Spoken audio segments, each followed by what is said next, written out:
एक गरीब परिवार से मिलान करते हैं। हमारी स्थिति ऐसी थी कि परिवार में मेरे पिताजी बहुत दयनीय स्थिति थी। उस रोड के लिए हमने किसको नहीं लिखा, हमने डीएम को काम करने का एक जुनून है और अच्छा लगता है जब अपने समाज के चाहे किसी भी समाज के ऊपर उत्पीड़न होता है तो वहाँ पहुँच करके और न्याय दिलाने में बड़ी अच्छा लगता है। आपका बीएन न्यूज में इस वक्त हम मौजूद हैं कासमाबाद में, और कासमाबाद में देख सकते हैं भीम आर्मी के एक समाज सेवी अगर कहा जाए मनोज कुमार गौतम जी हैं, जो देखा जाए कि ये समाज की सेवा करते हैं। और भीम आर्मी में कौन सा पद है आज हम जानेंगे। समाज को लेकर जो अपने समाज को जागरूक करते हैं, किसी भी समाज का हो, गरीब हो, उनके बढ़ चढ़ के उसमें ये हिस्सा लेते हैं। और इनको कहीं ना कहीं देखा जाए कि अगली धार पर देखा जाता है, वही मनोज कुमार गौतम जी हैं, जो बता दें कि सलामतपुर का जो रोड था जिसके लिए अथक प्रयास किए थे, और वो आज कहीं ना कहीं रोड बन रहा है। भैया आपका हमारे चैनल में बहुत स्वागत है। जी भैया नमस्कार। देखा जाए भैया कि आप भीम आर्मी में किस पद पर, सबसे पहले तो ये हम जानना चाहेंगे। मैं जिला संयोजक हूँ। भीम आर्मी में जिला संयोजक हैं। जी भाई देखा जाए कि आजकल आप बहुत ज्यादा गरीबों की हेल्प में लगे रहते हैं, क्या इसका रीजन है? भाई, ये तो सीख चंद्रशेखर आजाद जी से मिली है हम लोगों को। उन्होंने जिस तरीके से हम लोग कैडर कैंप चलाया, अभी 2 दिन का हम लोग का कैडर कैंप था बरेली में। कैडर कैंप के माध्यम से गरीबों मजलूमों का आवाज़ कैसे उठाया जाता है, पूरा पढ़ाने का काम किया गया हम लोगों को। और कहीं ना कहीं देश की जो जनसंख्या है, जैसे दलित माइनॉरिटी और पिछड़े समाज की जो उम्मीदें हैं, वो भीम आर्मी पर टिकी हुई है।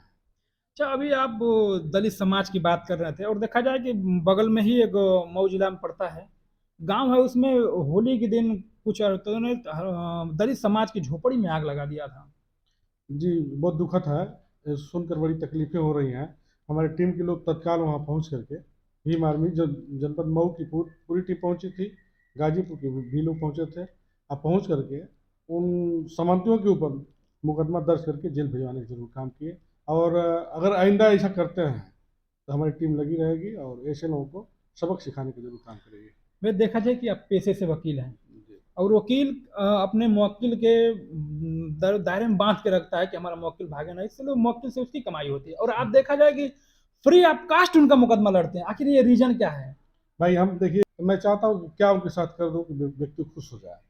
तो उस जितना क्षमता होता है मैं करने का प्रयास करता हूँ परिवार की।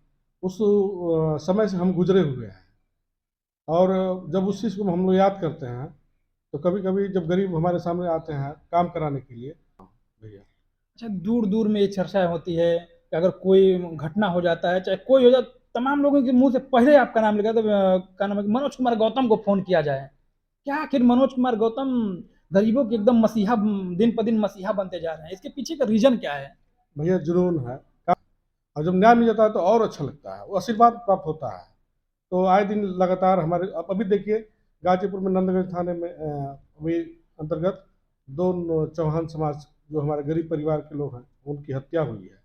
और इस सरकार में लगातार देखा जा रहा है मात्र गरीबों के ऊपर ऐसा जुल्म क्यों हो रहा है, हमें समझ में नहीं आ रहा है। गरीबों को देखिए, अभी बनारस में देखिए, जब डिप्टी जेलर वर्तमान में है, वाराणसी जेलर के जेलर जो हैं वो सुरक्षित नहीं है, उनके साथ जो हादसा हो रहा है उनका मुकदमा दर्ज नहीं हो रहा है, तो आम आदमी का क्या मुकदमा दर्ज होगा।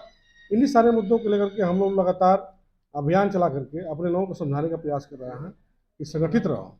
अच्छा, देखा जाए कि आप गरीब की जब लड़ाई लड़ते हैं तो जुनून में आप सोच हो सामने, चाहे कोई भी पुलिस का प्रशासन हो, उससे भी लड़ जाते हैं, आपको डर, जेल उल जाने से डर नहीं लगता है? ये तो बाबा साहब का संविधान की ताकत है। बाबा साहब ने जो संविधान में ताकत दिया है, और संविधान की ताकत में संविधानिक तरीके से किसी भी अधिकारी से बात करने में हमें डर नहीं है, चाहे कोतवाल हो, चाहे जिले के एसपी हो, चाहे डीएम साहिबा क्यों ना हो। मुझे संवैधानिक तरीके से काम करने में अच्छा लगता है और जानता भी हूँ कैसे काम किया जाता है।